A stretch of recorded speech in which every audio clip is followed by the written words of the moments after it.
Arise, arise,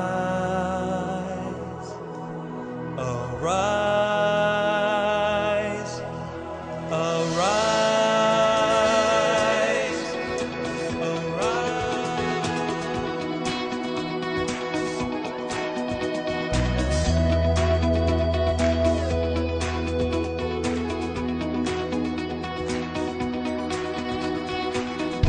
One thing we ask of you, one thing that we desire, that as we worship you, Lord, come and change our lives. Arise, arise, arise, arise, arise, take your place, be enthroned on our praise. Arise, King of kings, Holy God, as we sing.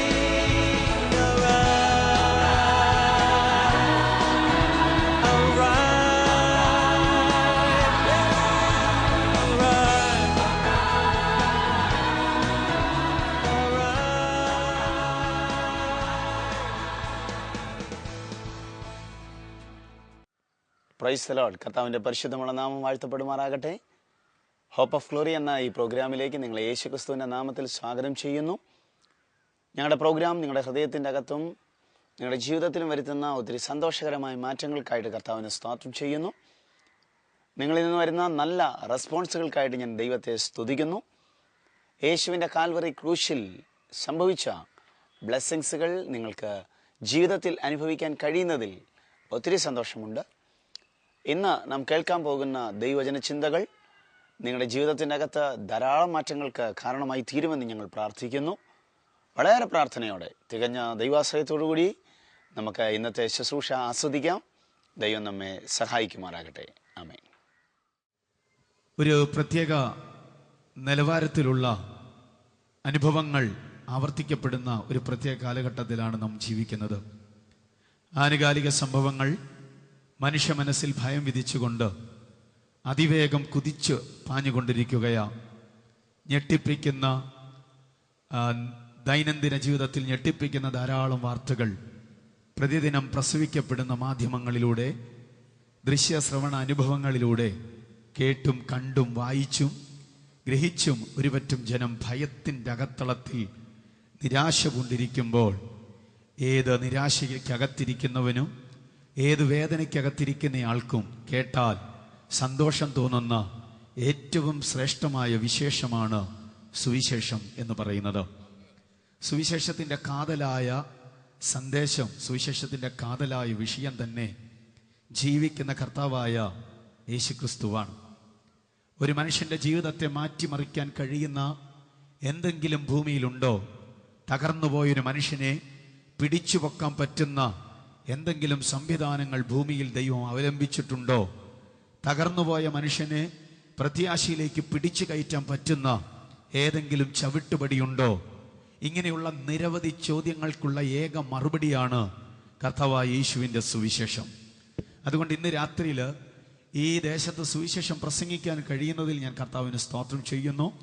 വളരെ ശാന്തമായി അന്തരീക്ഷത്തിൽ വളരെ ശാന്തമായി നിന്നുകൊണ്ട് അല്പസമയം എൻ്റെ ശ്രോതാക്കളോട് ദൈവം എന്നെ ഭരമേൽപ്പിച്ച സുവിശേഷത്തിൻ്റെ സന്ദേശം കൈമാറി വളരെ പ്രാർത്ഥനയോടെ തികഞ്ഞ ദൈവാശ്രയത്തോടുകൂടി തിരുവെഴുത്തുകളുടെ മുമ്പാകെ നാം ശരണപ്പെടുമ്പോൾ എല്ലാ കാലിക പ്രസക്തമായിരിക്കുന്ന ദൈവസഭയെ അറിഞ്ഞിരിക്കേണ്ടതുമായ ഏറ്റവും ശ്രേഷ്ഠമായൊരു വിശേഷം നിങ്ങളുടെ ശ്രദ്ധയിലേക്ക് കൊണ്ടുവരുവാൻ ഞാൻ കർത്താവിൽ ആഗ്രഹിക്കുന്നു. അതിനാധാരമായി നമുക്ക് വെളിപ്പാട് പുസ്തകം 1-ാമത്തെ അധ്യായം അതിൻ്റെ 12-ാമത്തെ വാക്യം മുതൽ ചില വാക്യങ്ങൾ 17 വരെയുള്ള വാക്യങ്ങൾ താഴോട്ട് ആരെങ്കിലും വായിച്ചു സഹായിക്കും. പ്രാർത്ഥനയോടെ ശ്രദ്ധിക്കാം. എന്നോട് സംസാരിച്ച നാദം എന്ന് കാണുവാൻ ഞാൻ തിരിഞ്ഞപ്പോൾ 7 നിലവിളക്കുകളെയും നിലവിളക്കുകളുടെ നടുവിൽ നിലയങ്കി ധരിച്ചു മാറത്ത് പൊൻകച്ച കെട്ടിയവനായി മനുഷ്യപുത്രനോട് സദൃശനായവനെയും കണ്ടു. അവൻ്റെ തലയും തലമുടിയും വെളുത്ത പഞ്ഞി പോലെ ഹിമത്തോളം വെള്ളയും കണ്ണ് അഗ്നിജാലയ്ക്ക് ഒത്തതും. Praise the lord. ഈ തിരുവഴുത്തിനായിട്ട് കർത്താവിന് സ്തോത്രം ചെയ്താട്ടെ. എല്ലാ കാര്യങ്ങളും ഉയർത്തി കർത്താവിനെ ഒന്ന് സ്തുതിച്ചാട്ടെ. കണ്ണുകളടയ്ക്കാം, പിന്നെയും പ്രാർത്ഥിക്കാം. സ്വർഗീയ പിതാവേ, യേശുക്രിസ്തുവിൻ്റെ നാമത്തിൽ ഞങ്ങൾ ഒരുമിച്ച് ഞങ്ങളുടെ സന്നിധിയിലേക്ക് അടുത്തു വരുന്നു.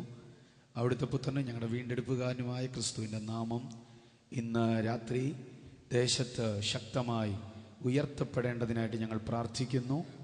ഈ തിരുവെഴുത്തിനകത്ത് മറച്ചിട്ടിരിക്കുന്ന സകല മർമ്മങ്ങളും ദൈവം ഇന്ന് രാത്രി പൊരുൾ തിരിച്ച് കേൾവിക്കാരൻ്റെ ഹൃദയത്തിനകത്ത് പാകമായി മനസ്സിലാകാൻ പാകത്തിൽ ദൈവം അത് പ്രദർശിപ്പിക്കാൻ പോകുന്നതിനായി സ്തോത്രം. അവിടുന്ന് അത് ചെയ്യുന്ന കൃപയ്ക്കായി സ്തോത്രം. അവിടുത്തെ നാമത്തെ ഞങ്ങളുടെ മധ്യത്തിൽ മഹിമപ്പെടുത്തും. പ്രാർത്ഥനകൾക്കും യേശുവിൻ ധന്യമുള്ള നാമത്തിൽ തന്നെ. 66 പുസ്തകങ്ങളും 1189 അധ്യായങ്ങളും 31,173 വാക്യങ്ങളും 8,10,964 വാക്കുകളും 35,66,480 അക്ഷരങ്ങളും അടങ്ങിയ വിശുദ്ധ ഗ്രന്ഥത്തെ 2 നിയമങ്ങളായി തരംതിരിച്ചു പഠിക്കുന്നു. 37 പുസ്തകങ്ങളായി പഴയ നിയമവും 27 പുസ്തകങ്ങളായി പുതിയ നിയമവും സംക്ഷിപ്തമാകുന്ന ഒരു ഗ്രന്ഥമാണ് വിശുദ്ധ ബൈബിൾ. ഇപ്പം 2 നിയമങ്ങൾക്കകത്ത് നിന്ന് 2 നിയമങ്ങളുടെ അകത്തുകൂടി സഞ്ചരിക്കുന്ന നിയമങ്ങൾക്കതീതനായ സർവശക്തനായ ദൈവത്തെ പ്രകീർത്തിക്കുന്ന മനോഹരമായൊരു പുസ്തകമാണ് വിശുദ്ധ ബൈബിൾ. എൻ്റെ കേൾവിക്കാർ വിശുദ്ധ ബൈബിൾ എന്താണെന്ന് തിരിച്ചറിയണമെന്ന് ഞാൻ ആഗ്രഹിക്കുന്നത് കൊണ്ട് 1-2 വാക്കുകൾ കേൾവിക്കാർക്കായിട്ട് ഇന്ന് രാത്രി പറയാൻ ഞാൻ ആഗ്രഹിക്കുന്നു. സ്വർഗത്തിൽ എന്നേക്കും സ്ഥിരമായിരിക്കുന്നതും അനാദി നിത്യതയിൽ ദൈവമായ കർത്താവിൻ്റെ ഹൃദയത്തിൻ്റെ തിരുനിർണയത്തിനകത്ത് കിടക്കുന്ന വിഷയങ്ങൾ 40-ൽ പരം എഴുത്തുകാർക്ക് ലോകത്തിൻ്റെ വിവിധ ഭാഗങ്ങളിൽ 1600-ൽ പരം വർഷങ്ങൾ കൊണ്ട് പരിശുദ്ധാത്മാവ് ക്രോഡീകരിച്ചു കൊടുത്ത സന്ദേശങ്ങൾ ആലേഖനം ചെയ്യപ്പെട്ടിട്ടുള്ള മനോഹരമായൊരു ഗ്രന്ഥമാണ് വിശുദ്ധ ബൈബിൾ. വ്യത്യസ്ത സ്ഥലങ്ങളിൽ ഇരുന്നാണ് ഈ പുസ്തക ഗ്രന്ഥം എഴുതപ്പെട്ടതെങ്കിലും ആശയപരമായി അന്യോന്യം താർക്കികമായ അനുഭവങ്ങളില്ലാതെ ചേർന്നു പോകാൻ പാകത്തിൽ പരിശുദ്ധാത്മാവിൻ്റെ ഐക്യത വെളിപ്പെടുത്തുന്ന മനോഹരമായ എഴുത്ത് ശൈലി ഈ പുസ്തകത്തിൻ്റെ മാത്രമുള്ളൊരു പ്രത്യേകതയാണ്. ഈ പുസ്തകത്തിൻ്റെ മറ്റൊരു പ്രത്യേകത, കാലം മാറുമ്പോൾ, ദിവസങ്ങൾ മാറുമ്പോൾ, അവസ്ഥകൾക്ക് മാറ്റമുണ്ടാകുമ്പോൾ അതിനൊപ്പം മാറുന്നൊരു പുസ്തകമല്ല. വള്ളിക്കോ പുള്ളിക്കോ മാറ്റം വരാതെ സ്വർഗത്തിൽ അതുപോലെ എഴുതപ്പെട്ടത് ഭൂമിയിൽ അതുപോലെ പ്രദർശിപ്പിക്കപ്പെടുന്ന മറ്റൊരു ഗ്രന്ഥം ഭൂമിയിലില്ല എന്ന് പറയുന്നതിൽ ഞാൻ കർത്താവിൽ അഭിമാനിക്കുന്നു. അങ്ങനെ അഭിമാനമുള്ളവർ കരമുയർത്തിയൊരു ഹല്ലേലൂയ പറഞ്ഞാട്ടെ. ഈ പുസ്തകം പ്രസംഗിക്കുന്നതിൽ ഞാൻ അതിയായി സന്തോഷിക്കുന്നു. ജീവിപ്പിക്കുന്ന കർത്താവിൻ്റെ മഹത്വം അടങ്ങിയിരിക്കുന്ന ലോകത്തിൽ കണ്ടിട്ടുള്ള ഏറ്റവും വലിയ സാഹിത്യങ്ങളിൽ ഒന്നാണ് വിശുദ്ധ ബൈബിൾ എന്ന് പറയുന്നത്. ലോകത്തിലെ ഏറ്റവും താത്വികന്മാർ, ഏറ്റവും ജ്ഞാനികൾ അഭിപ്രായപ്പെട്ടിട്ടുള്ള വാക്കുകളിൽ നിന്ന് ഒരെണ്ണം കടമെടുത്തിട്ട് പറയാം. ഒരു ഇംഗ്ലീഷ് പ്രൊഫസർ അദ്ദേഹം പഠിപ്പിച്ചു കൊണ്ടിരിക്കുന്ന സകല ആളുകളോടുമായിട്ട് ഇങ്ങനെ പറഞ്ഞു: ലോകം കണ്ടിട്ടുള്ളതിൽ വെച്ച് ഏറ്റവും നല്ലൊരു സാഹിത്യമായിട്ട് എനിക്ക് തോന്നിയിട്ടുള്ളത് വിശുദ്ധ ബൈബിളാണ്. അതിൻ്റെ അകത്ത് എഴുതപ്പെട്ടിട്ടുള്ള ഇംഗ്ലീഷ് സാഹിത്യ ലിസ്റ്റിലുള്ള ഏത് പുസ്തകം വേണമെങ്കിലും നിങ്ങൾ വായിച്ചു കൊള്ളുക. എന്നാൽ ഇത്ര സാഹിത്യാത്മകമായി എഴുതപ്പെട്ട മറ്റൊരു ഗ്രന്ഥം എൻ്റെ ഗവേഷണത്തിനകത്ത് ഞാൻ കണ്ടിട്ടില്ല. അത് വിശുദ്ധ ബൈബിൾ മാത്രമാണ്. അങ്ങനെയെങ്കിൽ ഇന്ന് രാത്രി എൻ്റെ ശ്രോതാക്കളോടായിട്ട് ഞാൻ അഭിമാനത്തോടെ പറയുന്നു, ഈ ബൈബിൾ ഒരു അഭിമാന വിഷയം തന്നെയാ. ബൈബിൾ എടുക്കുന്നത്, മീറ്റിങ്ങിന് പോകുമ്പോൾ, നടന്നു പോകുമ്പോൾ അത് കയ്യിൽ പിടിച്ചുകൊണ്ട് പോകുന്നത് ഒരു അഭിമാനകരമായ കാര്യമാണ്. അതിൻ്റെ കാര്യം, നീ ചുമന്നുകൊണ്ട് നടക്കുന്ന പുസ്തകമാണ് ഇന്ന് ലോകത്തെ നിയന്ത്രിച്ചു കൊണ്ടിരിക്കുന്നത്. ഇവിടുത്തെ വാർത്തകളെല്ലാം ഇന്ന് പ്രസവിക്കപ്പെടുന്നത്, ഇന്ന് നടക്കുന്നതാണ് നാളെ പറയുന്നത്. എന്നാൽ വരാൻ പോകുന്ന സംഭവങ്ങളെ ആലേഖനം ചെയ്യപ്പെട്ടിരിക്കുന്ന ഈ മഹത് ഗ്രന്ഥം പ്രവചിച്ചു വെച്ചിരിക്കുന്നത് ഇന്ന് ലോകത്തിൽ സംഭവിച്ചു കൊണ്ടിരിക്കുന്നത്. ബൈബിളിനെ സംബന്ധിച്ച് 1-2 വാക്കുകൾ മാത്രം ഞാൻ പറഞ്ഞതേ ഉള്ളൂ. ഈ ബൈബിളിൻ്റെ അകത്തെ പുതിയ നിയമഭാഗത്തിലേക്ക് വരുമ്പോൾ, നസ്രായനായ യേശു ക്രിസ്തു കാൽവറി ക്രൂശിൽ ചൊരിഞ്ഞത് നിമിത്തം ഉണ്ടാക്കപ്പെട്ടതായ പുതിയ നിയമത്തിൻ്റെ ഒരു പ്രത്യേക തലമാണ് ഇതിൻ്റെ 2ാമത്തെ നിയമമായി കണക്കാക്കപ്പെടുന്നത്. എന്ന് വെച്ചാൽ തെറ്റിദ്ധരിക്കപ്പെടരുത്. ആദ്യ നിയമം ന്യായപ്രമാണത്തിൽ അധിഷ്ഠിതമായിരുന്നു. പഴയ നിയമം എന്നാണ് അതിന് പറയുന്നത്. ചെയ്യുന്നവൻ ജീവിക്കും, കൽപ്പന അനുസരിച്ചാൽ നിനക്ക് അനുഗ്രഹം. ഇങ്ങനെ പഠിപ്പിച്ചു കൊണ്ടിരിക്കുന്ന ഒരു പ്രത്യേക നിയമത്തിൻ്റെ മുമ്പിൽ ചുമന്ന് നിയമം ചുമന്ന് മടുത്ത് മരണത്തിൻ്റെ ശവക്കുഴിയിലേക്ക് നടന്നു നീങ്ങുന്ന ഒരു തലമുറയെ നോക്കി വേദനിച്ച് വിയർപ്പൊലുക്കി ആയുസ്സിൽ ദൈവത്തെ പ്രസാദിപ്പിക്കാൻ കഴിയാതെ ചുമന്നുകൊണ്ട് നടക്കുന്ന ഭാരവും പേറി നടക്കുന്നവന്റെ മുഖത്തു നോക്കി കർത്താവ് ഒരിക്കൽ തൻ്റെ ഐഹിക ശുശ്രൂഷയിൽ വിളിച്ചു പറഞ്ഞു, അധ്വാനിക്കുന്നവരും ഭാരം ചുമക്കുന്നവരുമായി ഉള്ളവരെ, നിങ്ങൾ എൻ്റെ അരികിൽ വരുവീൻ, ഞാൻ നിങ്ങളെ ആശ്വസിപ്പിക്കുക. എന്നിട്ട് അടുത്ത അനുബന്ധമായി പറഞ്ഞു, എൻ്റെ ചുമട് ലഘുവും എൻ്റെ നുകം മൃദുവുമാണ്. അതിൻ്റെ അർത്ഥം ഇതാണ്, നിങ്ങൾക്ക് ചുമന്നും മടുത്ത് നിങ്ങൾ ക്ഷീണിച്ച് അവസാനിപ്പിച്ചതായിരിക്കുന്ന ഈ വിഷയം എന്നേക്കുമായി നിങ്ങളിൽ നിന്ന് തുടച്ചു മാറ്റിയിട്ട് നിനക്ക് വിശ്വസിച്ച് അനുഗ്രഹം പ്രാപിക്കാൻ പറ്റുന്നതായ ഒരു പുതിയ നിയമത്തെ എൻ്റെ രക്തത്തിലൂടെ ഞാൻ സ്ഥാപിക്കാൻ പോകുകയാ. ജീവിച്ചിരിക്കുമ്പോൾ തന്നെ കർത്താവ് അത് വെളിപ്പെടുത്തി. എന്നാൽ തൻ്റെ ക്രൂശ് മരണത്തിലൂടെ പുതിയ നിയമത്തിൻ്റെ ശക്തി വെളിപ്പെടുത്തുവാൻ തുടങ്ങി. അങ്ങനെ പുറത്തു വന്ന നിയമമാണ് പുതിയ നിയമം. വിഷയം ദൈർഘ്യമുള്ളത് കൊണ്ട് മാത്രമാണ് അല്പാൽപമായി ഞാൻ തൊട്ട് പറയുന്നത്. അങ്ങനെ യേശുക്രിസ്തുവിൻ്റെ കാൽവറി ക്രൂശിലെ മരണത്തിലൂടെ പുറത്തു വന്ന നിയമമാണ് പുതിയ നിയമം. ഈ പുതിയ നിയമത്തിൻ്റെ കാലഘട്ടത്തിൽ ജീവിച്ചുകൊണ്ടും പുതിയ നിയമത്തിൻ്റെ കാലഘട്ടത്തിനകത്താ മുമ്പോട്ട് പോകുന്നതെങ്കിലോ പഴയ ഭാണ്ഡം വിടാതെ ഇപ്പോഴും അത് പിടിച്ചു മുറുക്കി ജീവിക്കുന്ന ധാരാളം ആളുകളെ കാണാറുണ്ട്. എന്നാൽ ഇന്ന് രാത്രി ഞാൻ ആത്മാർത്ഥമായിട്ട് പറയുന്നു, നിയമത്തെ മാറ്റിയിട്ട്, വർക്കിനെ മാറ്റിയിട്ട്, സകല പ്രവൃത്തിയുടെ തലങ്ങളെ മാറ്റിയിട്ട് വിശ്വസിക്കുന്നവൻ അനുഗ്രഹം കൽപ്പിക്കുന്ന പുതിയ നിയമത്തിന്റെ ശക്തി ഇന്ന് രാത്രി പന്തലിന്റെ കീഴിൽ വ്യാപരിക്കട്ടെ എന്ന് ഞാൻ കർത്താവിന്റെ നാമത്തിൽ പ്രാർത്ഥിക്കുന്നു. അത് ഇന്ന് രാത്രി സംഭവിക്കുമെന്ന് ഞാൻ വിശ്വസിക്കുകയാ. യേശു കർത്താവിന്റെ ഐഹിക ശുശ്രൂഷയില് തിരഞ്ഞെടുക്കപ്പെട്ട ശ്രേഷ്ഠന്മാരായ ശിഷ്യന്മാരുടെ ഗണത്തില് അഗ്രഗണ്യരായിരിക്കുന്ന ശിഷ്യന്മാർ യേശുവിനുണ്ടായിരുന്നു.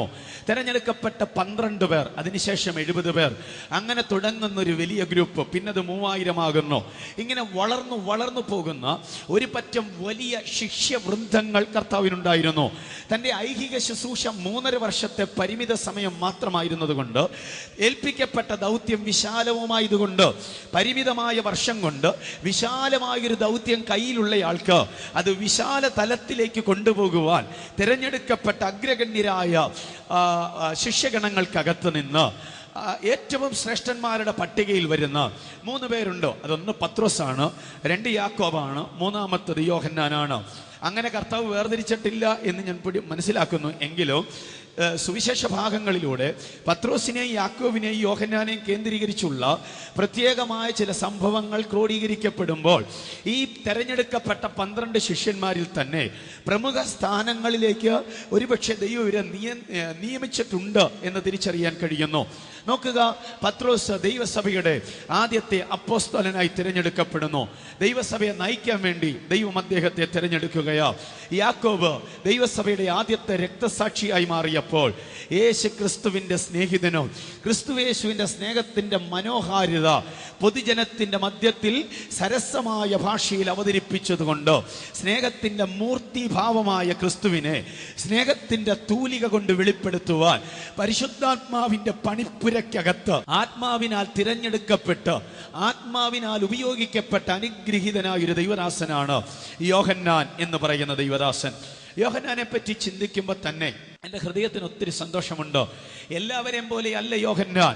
എല്ലാവരിൽ നിന്നും വ്യത്യസ്തമായൊരു സ്വഭാവത്തിനുടമയായി സ്നേഹം എങ്ങനെ പ്രദർശിപ്പിക്കാം, എന്താ ദൈവസ്നേഹം, ദൈവസ്നേഹത്തിൻ്റെ ആഴം എന്താണ്, ദൈവസ്നേഹത്തിന് എന്ത് ചെയ്യാൻ പറ്റുമോ, ദൈവസ്നേഹത്തിൻ്റെ ആകത്തുക എന്താണ്, ആരും പറയാത്തതായ സ്നേഹത്തിൻ്റെ മനോഹാരിത തൻ്റെ 5 പുസ്തകങ്ങൾക്കകത്ത് സവിസ്താരമായി പ്രസ്താവിച്ചുകൊണ്ട് സ്നേഹത്തിൻ്റെ ഇതിഹാസം സൃഷ്ടിച്ച ഏറ്റവും ശക്തനായ ഒരു അപ്പോസ്തലനാണ് യോഹന്നാൻ എന്ന് പറയുന്നത്.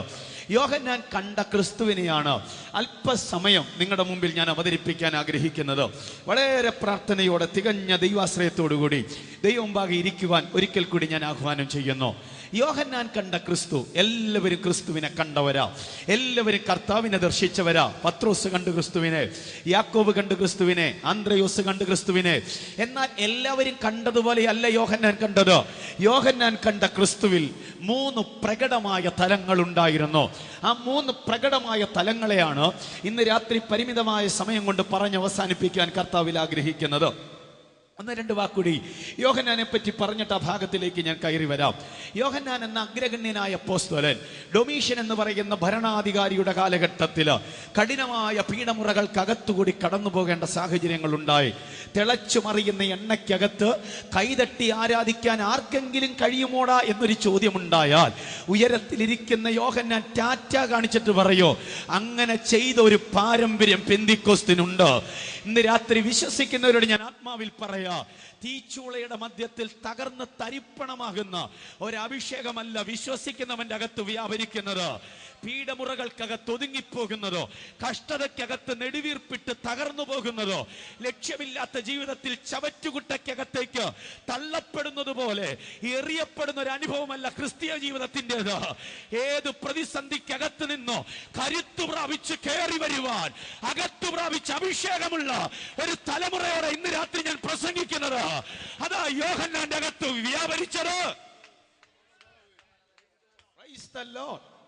ദൈവസ്നേഹത്തിന്റെ ആഴത്തിന്റെ അകത്ത് രസിക്കുന്നവനെ പത്മോസിന്റെ ഏകാന്തതയിൽ കൊണ്ടിട്ട് ഒതുക്കാമെന്ന് നോക്കുന്ന കാലഘട്ടത്തിന്റെ ചക്രവർത്തിമാരുടെ ചിന്താഗതികളെ പൊട്ടിച്ചുകൊണ്ട് ഏകാന്തതയുടെ തടവറയ്ക്കകത്ത് കിടന്ന് സ്വർഗീയ ദർശനങ്ങളുടെ മഹത്വം കണ്ടവൻ ആത്മാർത്ഥമായി വിളിച്ചു പറയുന്നു, വെളിപ്പാടുള്ളവനെ ലോകത്തിന് തകർക്കാൻ പറ്റത്തില്ല.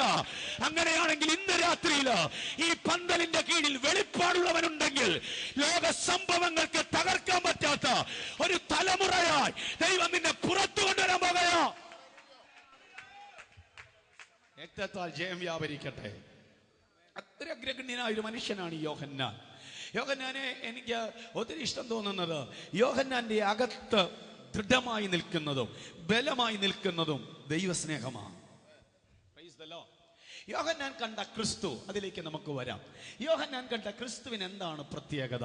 യോഹന്നാന്റെ വീക്ഷണത്തിൽ എല്ലാവരും കണ്ടതുപോലെയല്ല. 3 വ്യത്യസ്ത നിലവാരത്തിൽ യോഹന്നാൻ ക്രിസ്തുവിനെ കാണുകയാണ്. ഒന്ന്, തന്റെ സുവിശേഷത്തിന്റെ അകത്ത് തന്നെ ജഡാവതാരമായി വെളിപ്പെട്ട വ്യത്യസ്ത സ്വഭാവ ഗുണങ്ങളുള്ള എന്നാൽ ദൈവത്വത്തിന്റെ പൂർണ്ണതയുള്ള ജഡമനുഷ്യനായ ക്രിസ്തുവിനെ യോഹന്നാൻ തന്റെ കണ്ണുകൾ കൊണ്ട് കാണുകയാണ്. ഇച്ചിടെ കഴിഞ്ഞപ്പോഴത്തേക്കിന് എല്ലാ അധികാരങ്ങളും അല്പസമയം മാറ്റിവെച്ചിട്ട് നിരാലംബനായി തകർന്ന തരിപ്പണമാകുന്ന ഒരു മനുഷ്യനെ പോലെ തലകുനിച്ച് കാൽവറി ക്രൂശിൽ കിടക്കുന്ന നസ്രായനായ യേശുവിനെ യോഹന്നാൻ കാണുന്നു. ഏറ്റവും ഒടുവിലായി ആർക്കും ഒതുക്കാൻ പറ്റാത്ത രീതിയിൽ മരണത്തെയും പാതാളത്തെയും ജയിച്ച് ഉയർത്തെഴുന്നേറ്റ് തേജസ് വാരി ചുറ്റിയവനായ യേശുവിനെ യോഹന്നാൻ കാണുകയാ.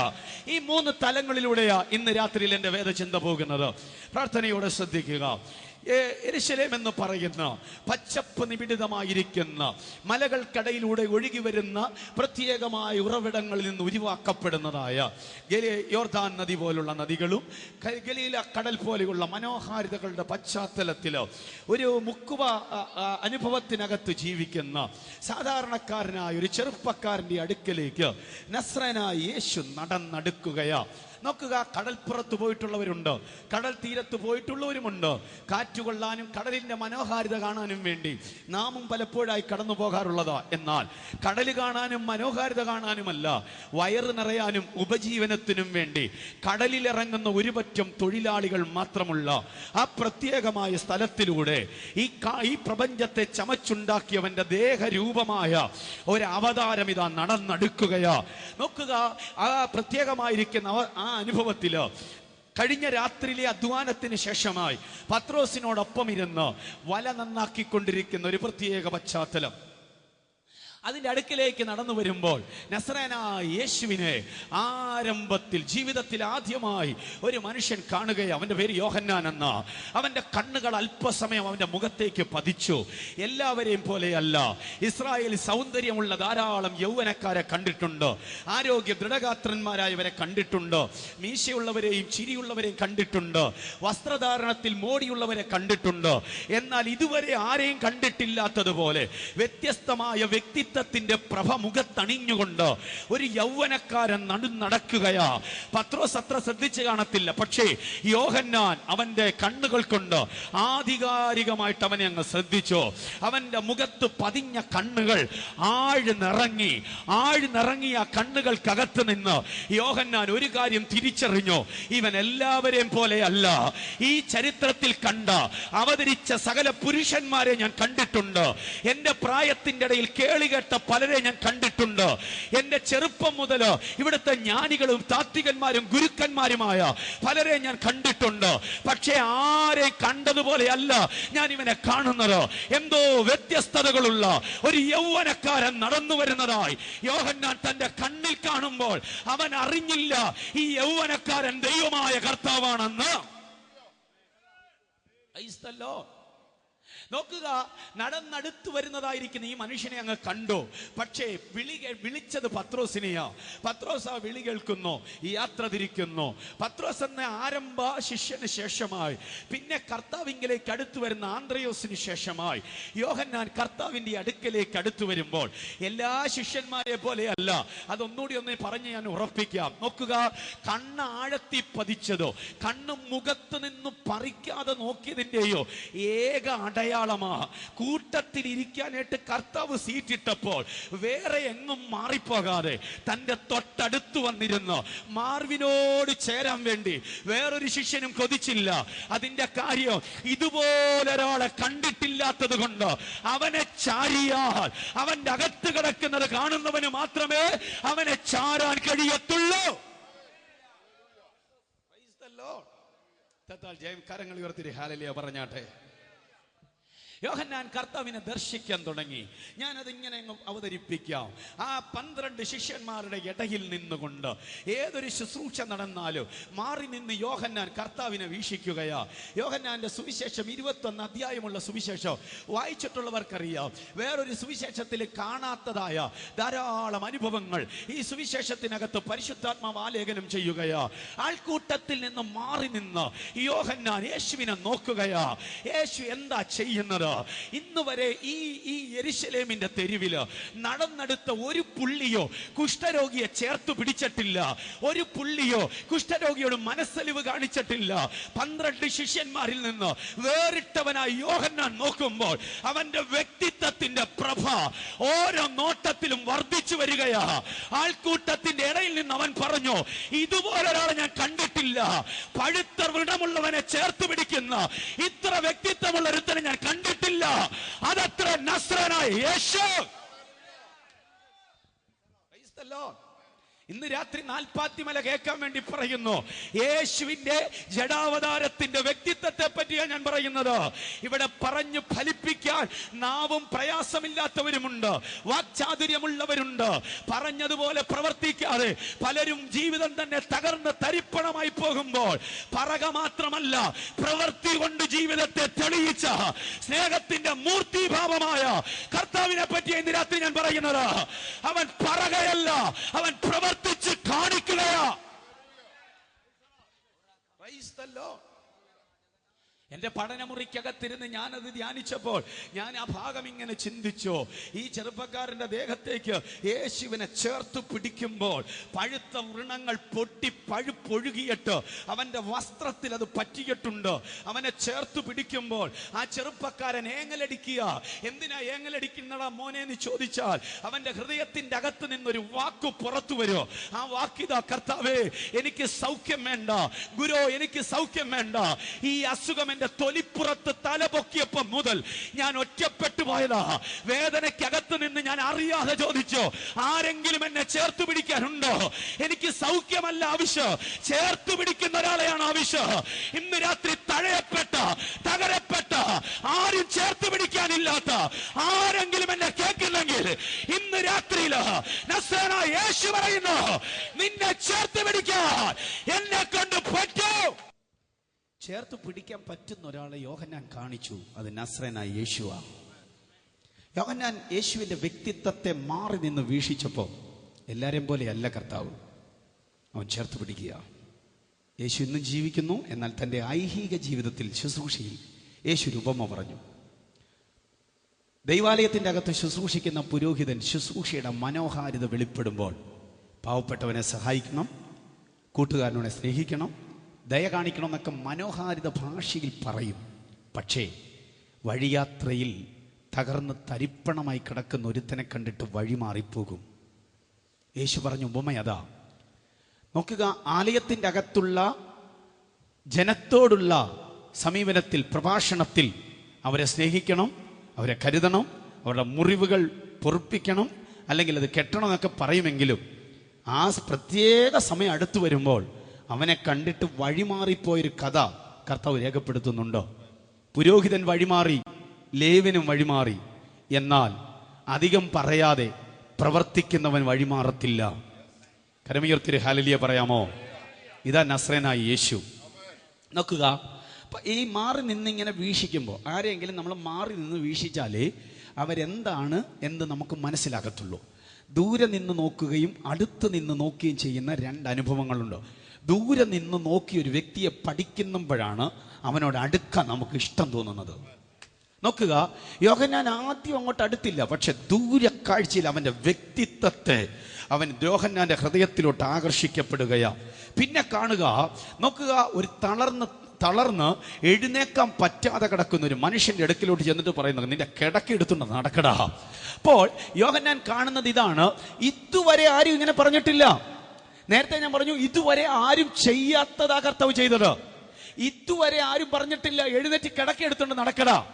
ഇച്ചിരി കഴിഞ്ഞപ്പോഴത്തേക്കിന് കാറ്റും കോളും ഭയങ്കരമായി കയറിയപ്പോൾ ആകാശത്തിലേക്ക് നോക്കിയിട്ട് കർത്താവ് പറയുന്നു, കാറ്റെ അടങ്ങുക, കടലെ ശാന്തമാകുക.